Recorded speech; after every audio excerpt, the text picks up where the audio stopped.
Yes, students. Today we'll be starting with the next chapter of economics, money and credit. In this chapter, we will be studying about importance of money and different aspects of credit situations. You should understand the meaning of credit. Credit means when people take loans. So credit means loans. So what kind of situations arise when people take loans? Now coming to the chapter, we'll discuss our first topic, that is double coincidence of wants. Now you all know that earlier there was barter system when there was no money. In ancient times, when people did not have money or money was not in practice, people used to exchange commodities through barter system. Now, what is the problem? What is the problem in a barter system? Problem arises that both parties have to agree to buy and sell each other's commodities. कि एक person ने जो cell करना है वो दूसरे person को वो खरीदना भी चाहता हो तभी वो सेल कर पाएगा और दूसरा बाय कर पाएगा. तो दोनों पार्टीज को एग्री होना पड़ता है.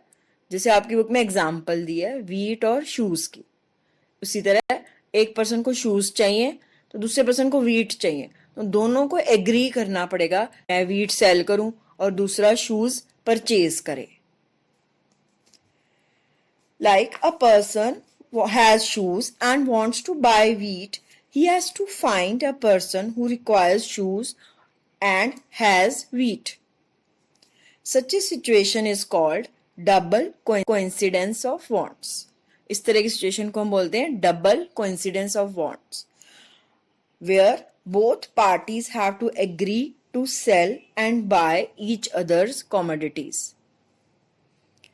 अब इस प्रॉब्लम को, जो बार्टर सिस्टम की प्रॉब्लम है डबल कोइंसिडेंस ऑफ वांट्स, ये कैसे सॉल्व हुई? मनी के आने से.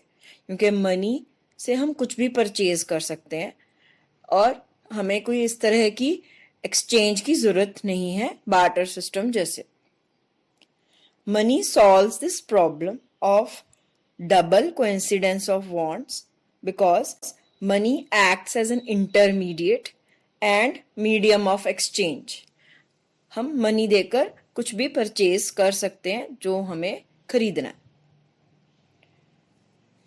Next topic is old form of currencies. जैसे एंशियंट फॉर्म्स थे करेंसीज के, किस तरह के करेंसीज प्रैक्टिस में थे, जैसे कि gold, silver, copper.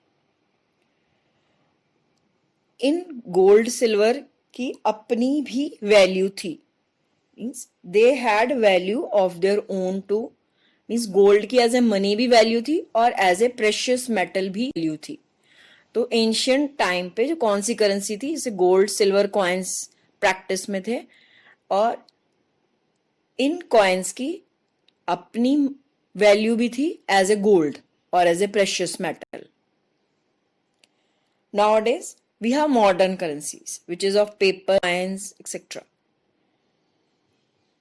So nowadays we have modern currency which is paper or plastic money, but it has no value of its own. तो इस प्लास्टिक मनी की खुद की कोई वैल्यू नहीं है, या करेंसी नोट्स हैं उनकी अपनी कोई वैल्यू नहीं है जब तक कि वो ऑथराइज्ड ना हो. जैसे आपने डीमोनेटाइजेशन में देखा कि जो करेंसी ऑथराइज्ड नहीं थी उसकी वैल्यू जो है खत्म हो गई थी.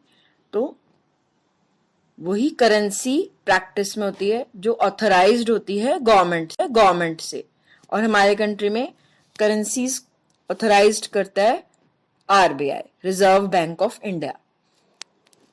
ओके बेटा, आज आपने इतना पढ़ना है.